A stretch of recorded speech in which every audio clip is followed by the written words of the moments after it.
அது தேர்தல் அறிவித்த நாள் முதல், நாங்கள் பிரச்சாரத்தை தொடங்கிய நாள் முதல் எங்கு சென்றினும் திராவிட மாடல் முதல்வர் திரு முத்துவேல் கருணாநிதி ஸ்டாலின் அவர்களுக்கு பேராதரவு தொடர்ந்து இருக்கிறது.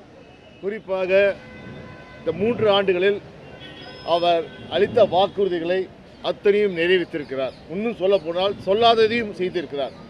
குறிப்பாக கலைஞர் உரிமை தொகை மகளிரிடையே சிறப்பான வரவேற்பை பெற்றுள்ளது. அதேபோல் சென்னையிலே பிங்க் பஸ் என்று ஸ்டாலின் பஸ் என்று சொல்கிறார்கள். அவர் மகளிர் அவ்வளவு உரிமையுடன் இலவச கட்டணமில்லா பயணத்தை செல்கிறார்கள். அது மட்டுமின்றி தொடர்ந்து மக்கள் நலத்திட்டங்கள், மக்கள் உரிமைகள், தொழிற்சாலைகள் கொண்டு வருது. குறிப்பாக வேலை வாய்ப்புகளை பெருக்குவதை, அது படித்துவிட்டு இளைஞர்கள் வேலை இல்லாமல் இருக்கும்போது வேலை வாய்ப்பை பெருக்குகின்ற வகையிலே பல தொழிற்சாலைகளை தமிழகத்துக்கு கொண்டு வந்தால் தமிழ்நாட்டு மக்கள் அவர் மீது மதிப்பு வைத்திருக்கிறார்கள்.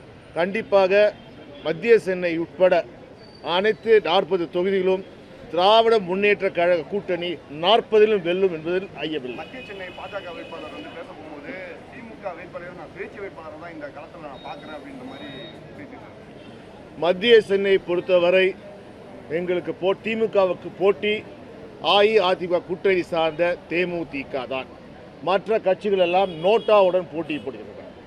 எம்பிக்கள் வந்து எய்ம்ஸ் மருத்துவமனைக்காக சரியா வந்து போராடல அப்படின்னு எடப்பாடி அவர்கள் வந்து குற்றம் சுமத்துறாரு. திமுக எம்பிக்கள் வந்து எய்ம்ஸ் மருத்துவமனை கட்டுவதற்காக எய்ம்ஸ் மருத்துவமனை பற்றி திமுக எம்பிகளும் கம்யூனிஸ்ட் எம்பிகளும் கிட்டத்தட்ட 38 முறை கேள்விகளை எழுப்பியிருக்கிறோம். அது மட்டும் இல்லாமல் எங்கள் தலைவரும் இளம் தலைவர் திரு உதயநிதி ஸ்டாலின் ஒரு செங்கல்லை வைத்து ஊராய் பிரச்சாரம் செய்திருக்கிறோம். 2019 தொடங்கியப்பட்ட கடிக்கல் நாட்டிப்பட்ட எய்ம்ஸ் இந்நாள் வரை ஒரு கல்லு வைக்கவில்லை. மேலும் கொடுமை என்னென்றால் வெறும் காம்பவுண்ட் வாலை கட்டிக்கொண்டு மருத்துவ சேர்க்கை, மாணவர் சேர்க்கை ஆரம்பித்துள்ளார்கள். அந்த மாணவர்கள் எங்கே படிக்கிறார்கள்? ராமநாதபுரத்தில் உள்ள தமிழ்நாடு அரசு மருத்துவக் கல்லூரியில் படிக்கிறார்கள். இப்போ கொடுமை என்னென்றால், இதை பாராளுமன்றத்தில் சொன்னேன், அந்த மாணவர்கள் படித்து பட்டதாரிகள் ஆகும்போது எய்ம்ஸ் கல்லூரியே இருக்காது. ஆனால் அவர்கள் 5 ஆண்டுகளை முடித்து பட்டதாரிகள். இந்த கொடுமை ஒன்றிய அரசால் தமிழ்நாட்டுக்கு ஏற்படுகிறது.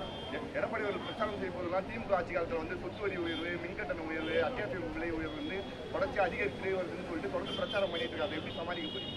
எடப்பாடி தோற்று போனால் அவர் மக்களால் தேர்ந்தெடுக்கப்பட்ட முதல்வர் அல்ல. அவர் சசிகலா காலில் விழுந்து பிறகு சசிகலாவுக்கே துரோகம் செய்தவர். அவர் சசிகலாவுக்கு மட்டும் துரோகம் செய்யவில்லை, தமிழ்நாட்டுக்கு மக்களுக்கும் துரோகம் செய்தவர்.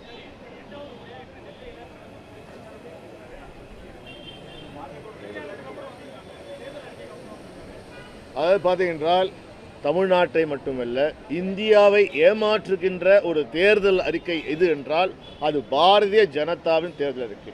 முதல்ல இப்போ 2014 என்ன சொன்னாங்க? கருப்பு பணத்தை எடுத்து வந்து ஒவ்வொரு வங்கி கணக்கில் 15 லட்சம் வைக்கிறேன்னாங்க. இதுவரைக்கும் 15 லட்சம் பார்த்தீங்களா? இல்லை. அதே போல் வந்து தேவையில்லாத ஜிஎஸ்டியை போட்டு மக்களையும் தொழில் செய்பவர்கள் கொடுமை செய்தார்கள். பண மதிப்பிழப்பு என்று கொண்டு வந்து சொந்த பணத்தையே பேங்கில் எடுப்பதற்கு கியூவில் நிற்க வைத்து பல ஆயிரக்கணக்கான உயிரை இழந்தார்கள். இதுபோல் தொடர்ந்து மக்கள் விரோத செயல் செய்து வந்த பாஜக இன்று ஒரே நாடு ஒரே தேர்தல், அப்புறம் காமன் சிவில் சட்டம் என்று மக்களுக்கு குறிப்பாக சிறுபான்மையர்களை எதிர்த்து வருகின்றே, அதாவது வெறுப்பு அரசியலை மக்களை பிரிக்கின்ற அரசியலை திரும்ப செய்து இதன் மூலமாக ஓட்டு வாங்க பார்க்கிறது. ஏன் மோடி 8 முறை வருகிறார் என்றால் வட இந்தியாவிலே அவர்களுக்கு வாக்கு வங்கி சரிந்து விட்டது. இன்னமும் தமிழ்நாட்டிலே அவர்களுக்கு திடீர்னு ஓவர் நைட்டில் ஒபாமான்னு சொல்லுவாங்களே, அது மாதிரி ஓவர் நைட்டில் பாஜகவுக்கு வாக்கு வங்கி பெருத்து விட்டது போல் ஒரு பிம்பத்தை, ஒரு மாயையை உருவாக்கி இதன் மூலமாக வட மாநிலங்களில் ஓட்டுகளை வாங்கலாம் என்று ஒரு பிளான் போட்டு கதைவசனம் எழுதி அந்த கதைவசனம் போதார். சரி, வர 8 முறை வந்தார் மோடி. 8 முறை வந்த மோடி தமிழ்நாட்டுக்கு நாங்கள் இதெல்லாம் செய்திருக்கிறோம் சொல்ல முடியுதா? தமிழ் மொழிக்கு நாங்கள் இதெல்லாம் செஞ்சுருக்கோம் சொல்ல முடியுதா? ஒன்றும் சொல்ல, வெறுங்கையை வீசிக்கொண்டு வருகிறார் மோடி. 8வது முறை வருவார், 10 முறை வரட்டும். வெள்ளத்துக்கு வந்தாரா? இல்லையே. தமிழ்நாட்டில் சென்னை முழுமையாக இருந்தது, வெள்ளத்துக்கு பாதிக்கப்பட்டது. தூத்துக்குடியும் கன்னியாகுமரியும் பாதிக்கப்பட்டது. அப்போ வராத மோடி இப்போ 8 முறை வரார் என்றால் என்ன? சோழியும் குடிமையும் சும்மா ஆடாது. குடும்பத்தினோட வந்து பிரச்சாரம் மேற்கொள்வது எப்படி சார் உங்களுக்கு ஒரு பாசிட்டிவ் எனர்ஜி தரா எப்படி சார்? இது பதில் இல்லை.